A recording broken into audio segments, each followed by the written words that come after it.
Hello दोस्तों, नमस्कार। स्वागत है आप सभी का आपके अपने यूट्यूब चैनल में। आरआरबी एनटीपीसी एग्ज़ाम सीबीटी 1 6 जून सेकंड शिफ्ट का एग्ज़ाम भी समाप्त हो चुका है। 6 जून सेकंड शिफ्ट के एग्ज़ाम में जो आपसे क्वेश्चन पूछे गए थे वो सारे क्वेश्चन अपने करेंगे इस वीडियो में। तो वीडियो को जिसने भी अभी तक लाइक नहीं किया है तो सभी से रिक्वेस्ट करूँगा, सबसे पहले इस वीडियो को लाइक कर दीजिए और जितना हो सके वीडियो को ज़्यादा से ज़्यादा दोस्तों तक पहुँचाने के लिए शेयर भी कर दीजिएगा। अगर आप एनटीपीसी सीबीटी 1 का रोजाना एनालिसिस ऐसी देखना चाहते हैं तो चैनल को सब्सक्राइब करके नोटिफिकेशन को ऑन कर लीजिएगा। स्टार्ट करते हैं आइए क्वेश्चन से।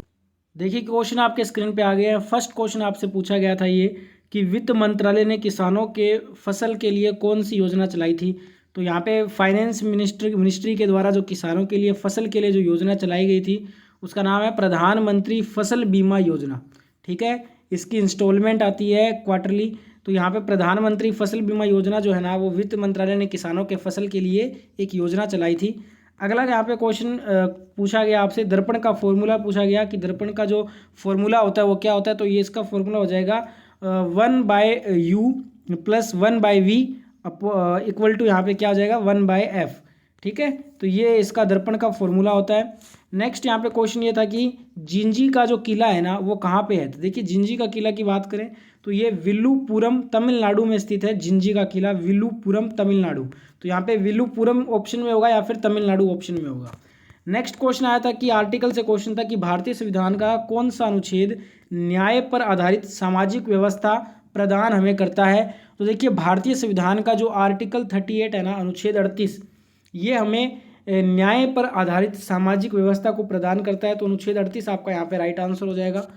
अगला क्वेश्चन यहाँ पे पूछा गया था कि वर्तमान में भारत के जो कैबिनेट सचिव है ना वो कौन है। देखिए वर्तमान में जो भारत के कैबिनेट सचिव है ना वो टीवी सोमनाथन है। ठीक है, और आपको कमेंट करके बताना है कि भारत के वर्तमान में जो फॉरेन सेक्रेटरी है उनका नाम क्या है। बहुत ज़्यादा चर्चा में अभी वर्तमान में वो, जिनको भी मालूम है नाम कमेंट कीजिएगा। और जो कैबिनेट के सचिव है वर्तमान में वो टीवी सोमनाथन है। अगला क्वेश्चन यहाँ पे पूछा गया 281 एंड बियॉन्ड, ये किसकी आत्मकथा है। 281 एंड बियॉन्ड ये जो ऑटोबायोग्राफी है ना ये भारतीय क्रिकेटर वीवीएस लक्ष्मण की आत्मकथा है। तो वीवीएस लक्ष्मण यहाँ पे आपका राइट आंसर हो जाएगा। अगला क्वेश्चन यहाँ पे पूछा गया कि प्रकाश जो वर्ष है ना वो किसका मात्रक होता है। प्रकाश वर्ष की बात करें तो ये दूरी का मात्रक होता है। जो डिस्टेंस है ना, डिस्टेंस उसको प्रकाश वर्ष में मापते हैं। तो ये यहाँ पे राइट आंसर हो जाएगा। अगला यहाँ पे क्वेश्चन पूछा गया आपसे, सिस्टर मिडनाइट में जो मुख्य भूमिका है ना वो किसके द्वारा निभाया गया था। सिस्टर मिडनाइट में जो मेन जो किरदार है भूमिका वो राधिका आप्टे के द्वारा निभाया गया। तो राधिका आप्टे यहाँ पे आपका राइट आंसर हो जाएगा इस क्वेश्चन में। अगला क्वेश्चन पूछा गया विज्ञान प्रौद्योगिकी पुरस्कार कितने क्षेत्र में दिया जाता है। बात कर ले विज्ञान प्रौद्योगिकी पुरस्कार की तो ये कुल आपको 13 क्षेत्रों में दिया जाता है। विज्ञान प्रौद्योगिकी पुरस्कार, यह पुरस्कार 13 क्षेत्रों में दिया जाता है। तो यहाँ पे 13 आपका करेक्ट आंसर होगा।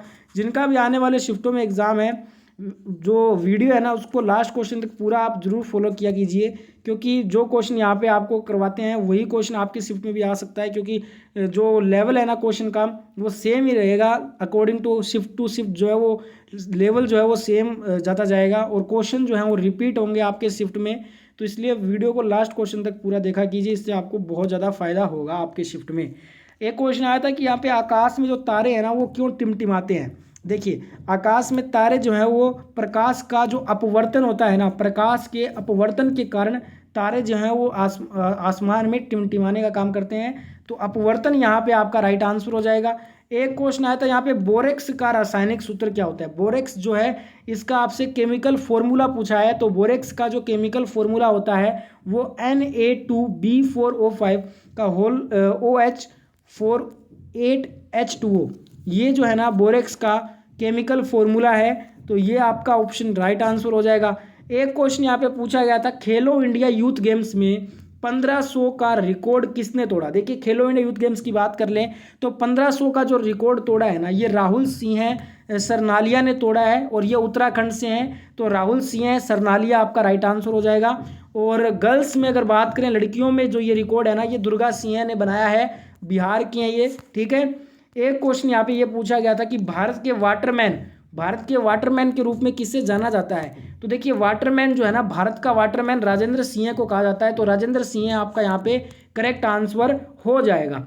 एक क्वेश्चन यहाँ पे पूछा गया था कि उत्तल दर्पण द्वारा जो बना प्रतिबिंब है ना, इसकी मुख्य विशेषता क्या होती है? देखिए उत्तल दर्पण के द्वारा कोई भी अगर प्रतिबिंब बना है ना, उसकी कुछ मुख्य जो विशेषताएं होगी, एक तो वो क्या होगा, आभासी और सीधा उसका प्रतिबिंब बनेगा। उत्तल दर्पण से बनने वाला प्रतिबिंब हमेशा आभासी, सीधा और छोटा बनता है। आभासी, सीधा और छोटा बनेगा। ये उत्तल दर्पण द्वारा बने प्रतिबिंब की मुख्य विशेषताएं होती हैं। एक क्वेश्चन आया था कि यहाँ पे गीजर, विद्युत इस्त्री और हीटर, ये सभी जो है ना वो किस सिद्धांत पर अपना कार्य करते हैं? तो आपको बता दूं मैं, जो गीजर, विद्युत इस्त्री और हीटर जो है ना, ये सभी विद्युत धारा के तापन प्रभाव के सिद्धांत पर काम करते हैं। तो विद्युत धारा का तापन प्रभाव यहाँ पे आपका राइट आंसर हो जाएगा। इसका मतलब है कि इन उपकरणों में विद्युत ऊर्जा जो है ना, वो ऊष्मा ऊर्जा में बदल जाती है। विद्युत ऊर्जा को ये ऊष्मा ऊर्जा में बदल देता है।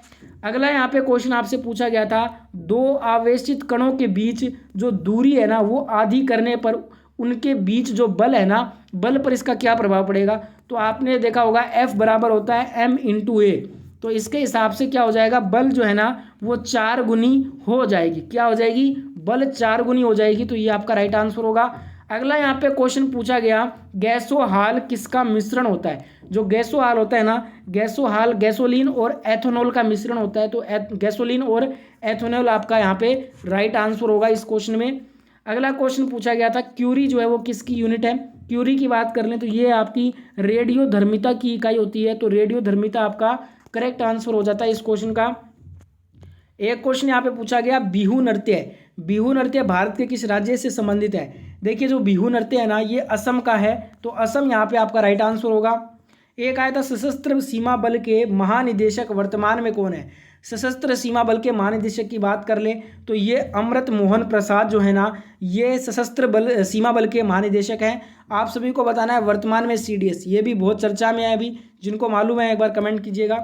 तो ये सारे क्वेश्चन आपके आज मिले हैं सेकंड शिफ्ट में। अब आपसे थर्ड शिफ्ट में मिलूंगा सीधा मैं। और जिनको और क्वेश्चन पता है वो एक बार कमेंट कर दीजिए। जिनका भी सेकंड शिफ्ट में पेपर हुआ है, जिनको और क्वेश्चन याद है वो एक बार कमेंट जरूर कीजिएगा।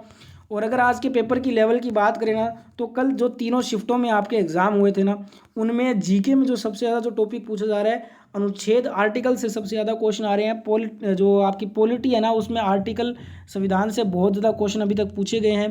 करंट अफेयर की अगर अपने बात कर लें तो करंट अफेयर जो आपका मोस्टली है ना, वो 2024 का पूछा जा रहा है। बहुत कुछ जो कम क्वेश्चन जो हैं वो 23 के भी बन रहे हैं, पर ज़्यादातर जो क्वेश्चन आ रहा है वो 24 का करंट अफेयर आ रहा है। तो आपको 24 और 23 दोनों का कवर करना है।